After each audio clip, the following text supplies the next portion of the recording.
তার মানে বছরের শ্রেষ্ঠ দিন আরাফার দিন।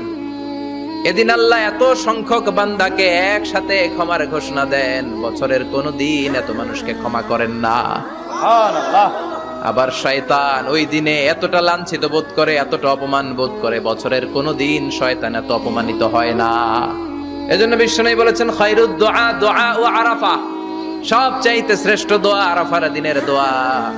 বিশ্বনবী বলেন আরাফার দিনে একটা দোয়া আমি করি, আমার আগে সব নবীরা এই দোয়াটা করতেন। দোয়াটা হলো লা ইলাহা ইল্লাল্লাহ ওয়াহদাহু লা শারীকা লাহ লাহুল মুলকু ওয়া লাহুল হামদু ওয়া হুয়া আলা কুল্লি শাইইন কাদির। সুবহানাল্লাহ পড়েন, সুবহানাল্লাহ।